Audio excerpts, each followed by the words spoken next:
onye bụ nze na ala Igbo bụ onye na-eze and obodo na-enwere nze rie nne ọwekwa ibe a na-eletọkọta asị na nze maka onye a na-echi nze ya ebulu oche nọrọ ana na mbala biya wee ka gị mma niile aka gị mma niile mmehie niile gị drop on ala covenant direct covenant with you and aja ani onye bụ onye nze to over how many of them chili nze ka akara mma niile that's why they can still do a lot of nonsense no one na edosnata ala Igbo ma na esi ego frazu again we have to go back just like na na-akwa ozu na many families achọpụtago na ịkwasị ozu mechie pati niile na-eme onye abụọ na ịkwara onye a na traditional way emesịa na family ahụ ma jide unu ọ na-eme ka ọ na-eme steady so ka ndị mmadụ amazighọta na o nwere onye anyị bụ o nwere ndị anyị bụ you cannot change who we are as a people. The biggest market we have is not actually Africans in Africa. The biggest market we have are Africans in diaspora. That YouTube is thriving today is because of Africans in diaspora. Are you not shocked that eventually Netflix say they are no longer interested in Nigeria? Why? The Africans in diaspora, they say that the Nollywood they have in Netflix is not the Nollywood they know.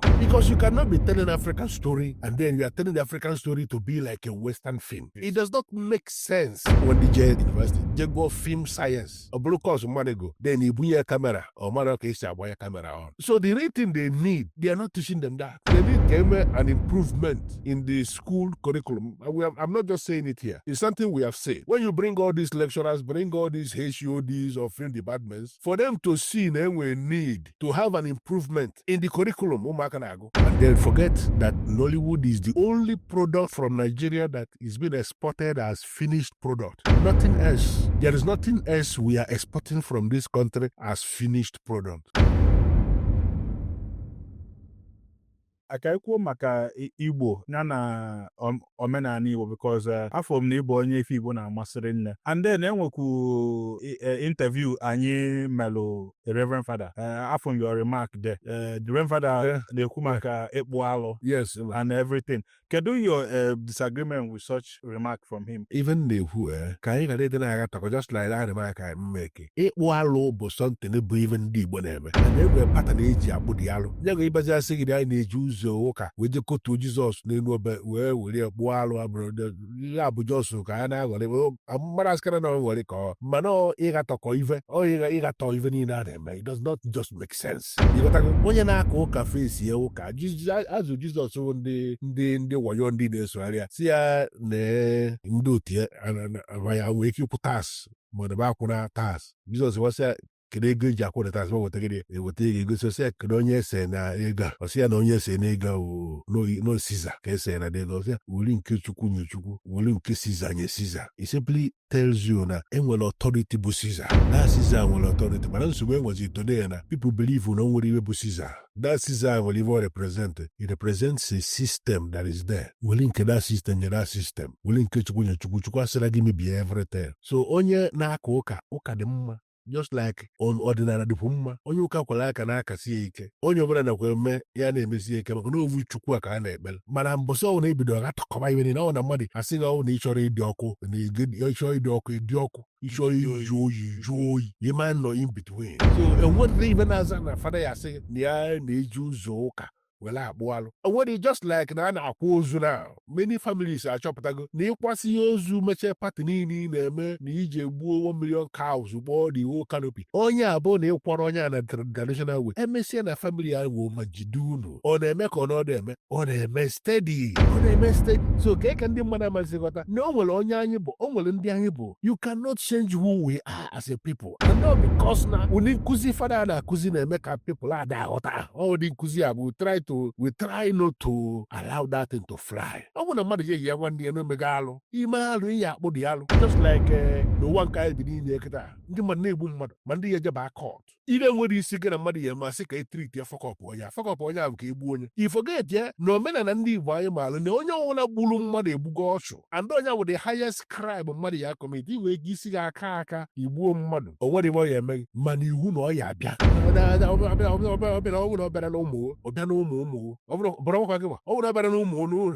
ụmụ onye a ọbịa na ụmụ onye a ma iwu na onye a ya bịa nwere ede egbu mmadụ na nkịtị otu esi mezie ya nke ikpeazụ ọ bụrụ na mmadụ gburu mmadụ by mistake onye agba ọsọ ọchụ negodi data ana ebe enile onye a ịma mgbe ọkpara data ana otile onye enile aghara inkaneti otile onwe bịakwa ụwa egen agagbagide ava abịa confirm na onye eni ya abịagokwa ụwa ọnwụgo onye ọ nọrọ ụwa ọ mgbe a ọ ji wee nwee onye ọ nọrọ ụwa ka onye eni igburie by mistake yezi wee nwee right ishiete back to that land wee be wee mee omenala dị nkwa involve na ya before wee bi nwolu n'udo ibe a wee ghara ime ya affect amara m na ebe na-ekwu mana all these things anasigo because of the kind of nkuzi fada na-akụzi ọ pụta ọsị gị na-ekpere kwe na-ekpere ibe ọ bụrụ ekpe ihe n'ibe na-abụ ọbụrụ otu ibe na-abụrụ ekpere ọ bụrụ ibe na-abụrụ ekpere everything follows a pattern ọ bụrụ na-ekpere ikpe ekpere mana ibe nakwa na-asị na ọka ikpokọta na abụ gata onye otu oruwa ibelive nọ na wọk ọ da wọk ọ bụrụ isi nọ na ọwọkụ imeche datị n'ime esi je gbagara afa si je gba afa na ọsị gị na ayara agba afa maka ịgbarakwa na afa afa agwa gị na o nwere ivu nume na alụ ka dị ebe ọ dị and enwere ike ọjọọ sụkwasị unu nkịtị a naghị agatọ na-eme many people baalụ ji vava mama many people baalụ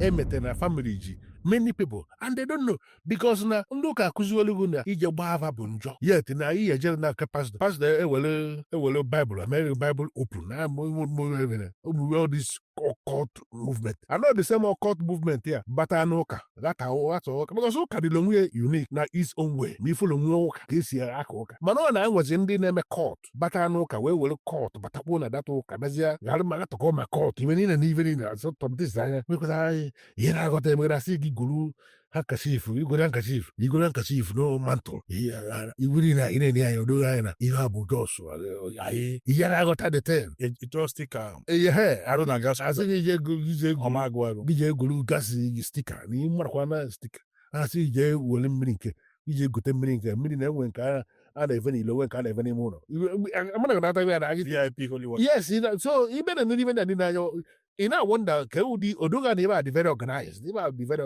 you understand people amụrụ the uniqueness of tradition no tradition bụ ya bụ nke dị sacred ọ just ka etesi mebie nze onye bụ nze n'ala Igbo bụ onye na-nze and obodo ọ na-ewere nze rie nne ọwekwa ibe a na-egatọkọta asị na nze ka m gwa eziokwu ọbụzụ maka onye a na-echi nze ya ebulu oche nọrọ ana na mbalabie oche mgbe oche ndị nze ịnọrọ na mbalabeghị a wee ka gị mma niile aka gị mma niile mmeghesi niile gị drop n'ala covenant direct covenant with you and ajani onye bụ onye nze ibe ịmarọ na ịma nkwu ajụ oge nke ịmarọ ekwu na ịma nkwu ibe ịmarọ bikos achọ ka ajụwa asị ka eje jụọ onye nze bikos ọ nke onye nze kwuru ka a ya egegegegere ekweta kedu iwe ji wee bụrụ ya onye nwe direct covenant with ajani ọkwa ndị ụka akwa stil abasịda na-emezi nze ụka iwebe mgbe ebido mgbe ndị ebido mebive a lot of things ebe a na-akala mmadụ na ọ dị fere no evil no hidden babiri akagbu epegan abịazi anyị ndị nọrọ na begara na ebe nze de na onye isi nze asị gị na ibugoro nze jụọ over how many of them chili nze ka akala mma niile that's why they can still do a lot of nonsense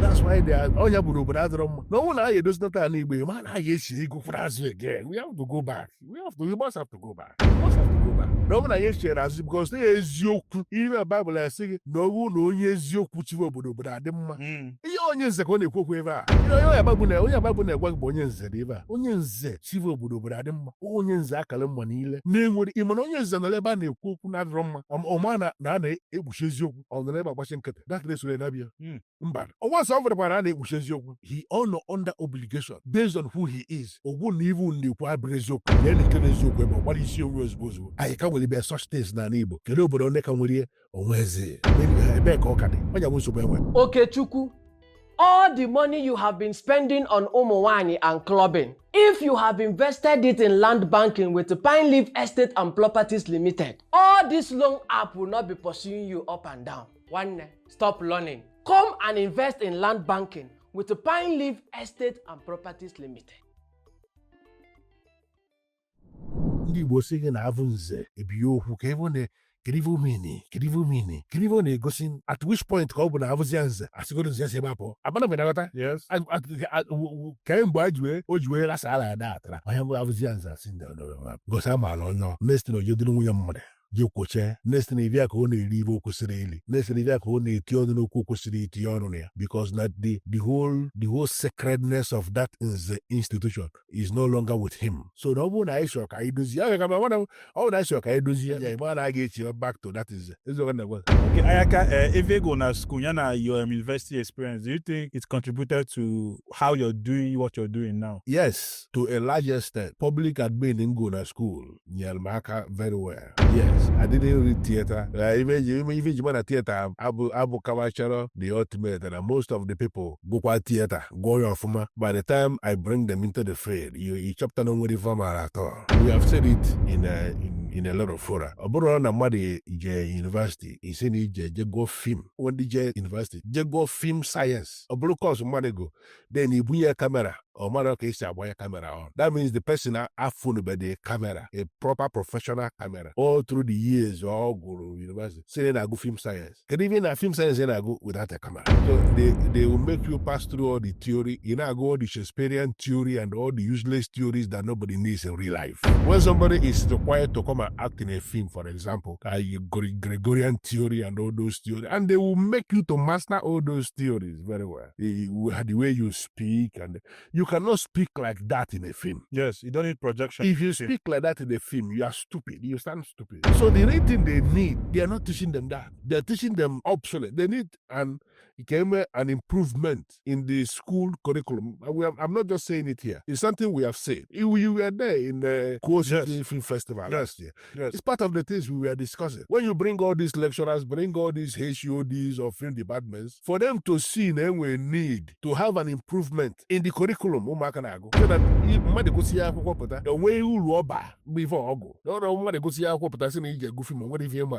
at this era now of content that we are here now. This era of content that everybody is going to internet. Ijakwa University. I cannot call dinosaurs. Now I call Zeus.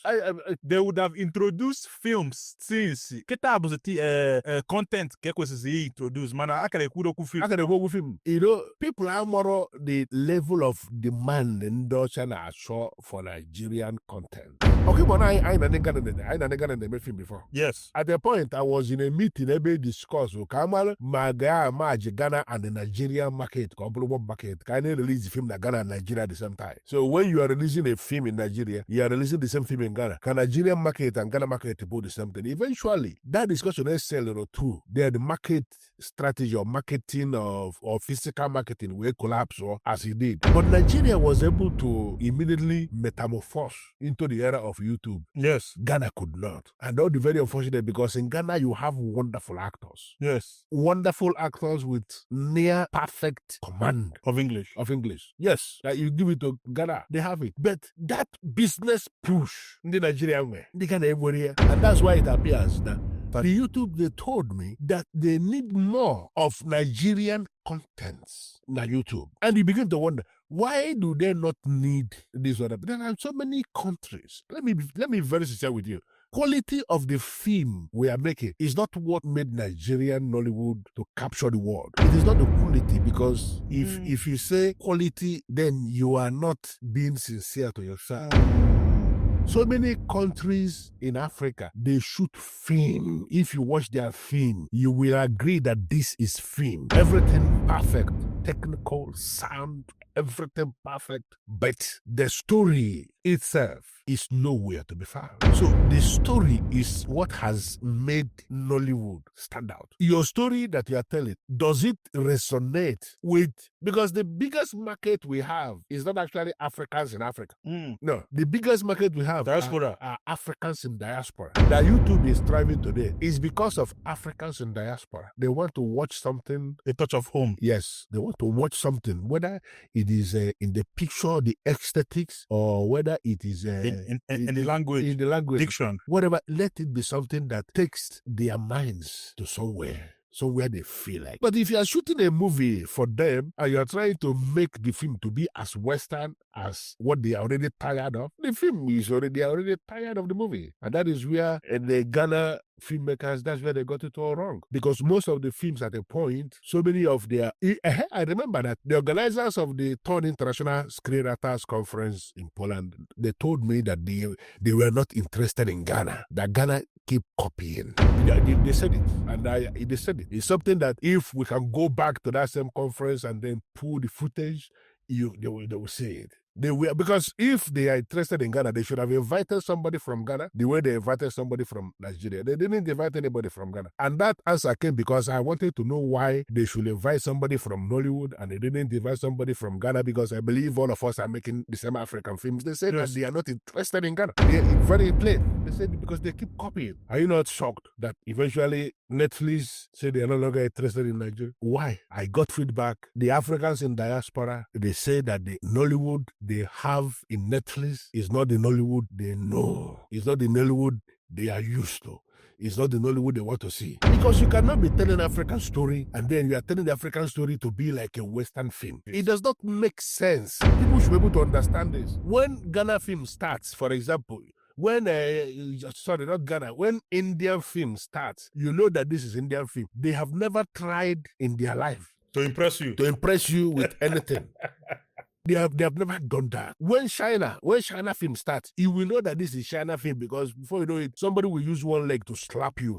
You will know that this is they don't hide. Korean movies, Korean Philippines, same that is it. Nigerian film should be able to have that. And we have it already that when Nigerian film starts, you know that this is a Nigerian film. What we need to do is to improve, not for us to start to dismantle that structure we have already and then start to copy somebody else that you're watching Nigerian film, you are wondering whether is this Nigerian film. If we make mistake of losing that, then we may have lost everything. That uniqueness is important. But I subscribe to those that say we should improve on the quality, and we're working towards that. We know how the economy is, and then forget that Nollywood is the only product from Nigeria that is being exported as finished product. Nothing else. There is nothing else we are exporting from this country as finished product. The only thing that is being exported from this country as finished products, they are the entertainment contents. People watch it and they can only learn from it. Nobody is trying to take it somewhere to begin to do anything on it again. Government in Nigeria will always say they want to help Nollywood. They will vote money that when you hear, your head will spin.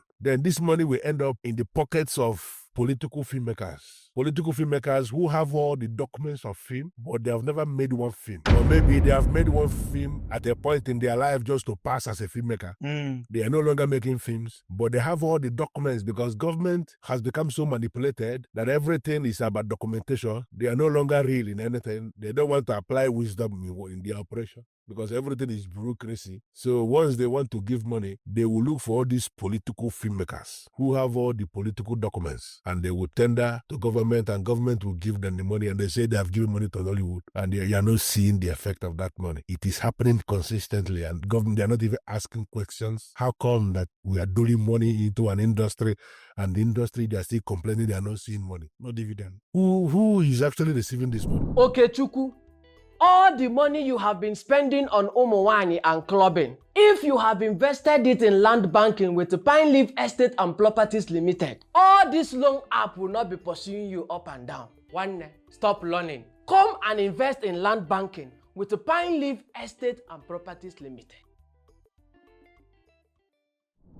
And nobody has been arrested. That's why you see, you look at Nigeria sometimes, you actually get confused with a whole lot of things that are happening. But we are not giving up. They didn't give us money for us to be where we are. So we are not actually so dependent on them. We are not desperate about that their money. If they eventually give us, fine. If they fail to give us, they want to continue giving to their political filmmakers that have all the documents to give to the banks. Everything before you can mention the document, they have it. You understand? But they don't have any film. Yes, I agree. Do you have one or two things to say about how YouTube market was being treated? Makanamona, Mr. China, Mark Collins was talking one time. He said that Lagos people were laughing at the Basaba people when they came together and merged. Because when they lost the grip of Iweka, Alaba, Panzro, Daba, and then I don't know whether are you conversant with that story of how Igbo marketers, you, me, come together and say, give me 10 film a year, I give you. Later, were you aware of such merging? You know, let me be very sincere with you. That's why so many people will keep telling me, why is it that you don't have a YouTube channel? I don't believe I'm an international human being. Business thrives better when you are in partnership. Just partner with people who, because you cannot just everybody must not have television like the rubbish that is happening on YouTube now. Everybody has television. And some people will actually say they don't want to act for anybody again. They want to act only their own film. So those are nonsense. It's happening. Yes, it does nonsense. Because your room cannot be the only room that defines your beauty. Your beauty should be able to be defined in rooms. If your beauty is defined only in one room, then the beauty is not beauty. So as an actor who is acting, you have to test yourself in a lot of waters. Say because you are a swimmer and you are swimming only in one swimming pool that is the back of your house, and in that swimming pool at the back of your house you swim so well, and then you believe you are a swimmer. But now they give you, water that has a lot of velocity, you will discover that you can't even swim. But if you have been testing waters, no matter the water they give you, you find a way to maneuver it. Everybody must not have a YouTube channel. Yeah. Which is what is happening now. But that is what is happening now. And we may have to, at a point, we discover that we may have lost it. But if we are in partnership, it is better. That is how business works. Like 20 people, they come together and they are committed to that partnership.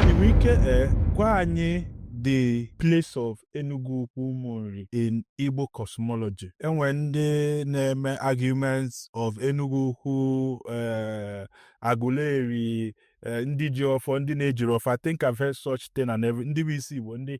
In week as Enugwu, you have anything to say about what's the Kedi Enugwu bụ n'ala Igbo? Enugwu bụ simply the head of the Umuri clan. Okay.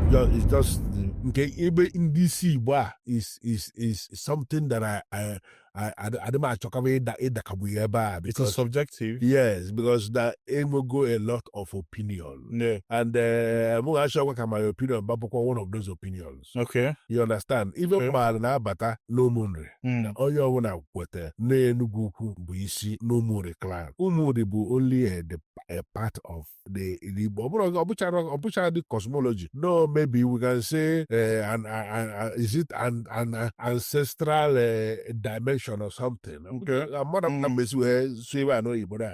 You understand? Mana abata na Enugwu ukwu enwere Enugwu ukwu, enwere Agụ ukwu, enwere North, enwere Enugwu Agịrị. Ya niile bụ ụmụ nwanne. Enugwu ukwu bụ isi Agụ ukwu megide zawazia ọ na-anya anyị ka ndị Agụ ukwu wepụ Agụ ukwu n'ababa sị na abụzi Agụ ukwu, sị na abụzi nri. O nwere ndị ya bụ nri na nri abụrụ sọsọ ụfọdụ bụ nri. Nri comprise ma Enugwu ukwu, comprise ya ma Agụ ukwu, even ma ndị Orerio, ma ndị wacha niile connect ito nri, ma ndị North ma ndị Enugwu Agịrị. You understand? Ọ ya gwa emegide ndị Enugwu Agịrị asị na babụzi Enugwu Agịrị. Na babụzi nri. Okay. All of us are ụmụ nri. Onye shirezi na Enugwu ukwu, ife na-abịa bụ eze Enugwu ukwu and igwe of ụmụ nri. Ịghọtago? Anyị na ndị Agụ ukwu na-eme nwanne na-emesi nwanne ike. Ọdụ nwere mere si anyị na ndị Agụ ukwu. The only problem a na-enwe bụ na ndị Agụ ukwu si na rọva bụzi nri. Asị unu bụzi nri gogo. Atịma uru anyị na-abụ nri na ndị ọzọ bụcha ụmụ nri. Mana ọ na-eso okwu because anyị chere na ka na-emekọta, mana ọ bụrụ nke ndị isi a na-ekwu atịmaja because nwere ebe mụ na onwe m bụ chairman. Ọ mụ bụ chairman of cabinet in Idu Palace of Bugad na Aguleri, where majority believe no ebe aka bụ isi Igbo. Many people believe, but ị na-agụkwa a lot of other ibe a na-edekwa. Ivukwa na ndị mmadụ akara kwetasị. And from that place ka nri na onwe esi wee pụọ wee biwa na side Enugwu ukwu anyị. Which is na nri is a son of Eri. You got to go? Eri. Then we nwere ife ndị a niile bụ different accounts. Even different accounts. Some other people will not agree with that. You understand? The only area even and I have told them that I don't believe in that is that I sequel from Israel. No, I don't believe. In the Igbo, the even older than all these things. In the Igbo, the too deep and too old. And there are so many things. I would never say any people will understand how old the Igbo. But all what they trace can even DC and down on DC. I bought them more be trace because we see what we give work. You understand? Even told them mother can put that I come on Igbo. I chọbụ ndị Igbo, you understand? My own bụ ka ị ka esi organize ndị Igbo ka ndị Igbo na-ebesi nwanne ike. Ọ ebe m achọ. Yes, which is more important. Ihe more important than even that. The unity. Kedu ibe anyị emewu ka ndị Igbo na-ebesi nwanne in togetherness. Igbo bụ ike. Like ekwuo kịta na a na-akwado iliji ndị Igbo niile abịa together enwe New Yam Festival ọ bụrụ ọga across Igbo niile eme New Yam Festival one day. How do we achieve that? Ọ bụrụ ndị America ndị eme isi anaghị agata. Ihe sure bụ ibe ebe nchọ na argument ya aga a na-akpachide alụ enwere ike mana ibe ndị kwadro impossible ọsọ tara ọ bụ na akpagide ala akpata ya amamenwe onye emebi ya emebe ọ bụrụ a very big occasion that can go round the whole world na ndị Igbo na-eme New Yam Festival particular day na ọ bụrụ na asị na ndị Enugwu emezi tat enwere ike chi niile na-aga na ọ bụrụ one day Shabag na-emebe dị wee ka after next month ọ nwekere anụ nwe ndị nnukwu amekwe New Yam Festival bụ Christmas sani ndị Imo steeti ma meka invite their own New Year Festival na December just ụbọchị a you understand ọ bụrụ na ndị Igbo nwe ike ịchịkọta ya ka a na-eme ya one day ọ ya amagbu onwe ya ebe nchọ ka anyị na-ediscuss ọ gwara iwe isi asịrị ndị tọrọ ndị edugwa ka ndị ji wee buru ụzọ wee bịa ndị ikpeazụ iwe na-abụ iwe ya ga na-eme ka nsogbu ka na-adị ka aka na-esere okwu na na-agị controversy I think na anyị agabeghị ive ndị a ndị Igbo bụ ụmụ nwanne anyị mara ka anyị esi eme nwanne ya ka nwanne ya betawara anyị mkpụrụ ebe mmụọ ị nwere akọ pụrụ iche ịchọ ka ụwa nọ ị nwere ife dị n'obi ịchọ ikwu gbam ị nwere ife dị omimi ịchọ ka onye ọbụla malụ o nwere akara aka izolo ezo ịchọ ka ụwa fụ na inwe passion for bịa na gbam ka ụwa n'onu ị nwere biznes ịchọ ịkwụnye n'ọkụ o nwere product ịchọ ka o soro na gbam ịchọ ka ife ị na-ele ife ị na-eme na-aga as viral as gbam we are here for you. Contact the number on your screen ka anyị kwụnye n'ọkụ ka ịfụ na ọ na-eme. Ada Ayaka, Gbam is the biggest Igbo interview in the world. Come and find out for yourself.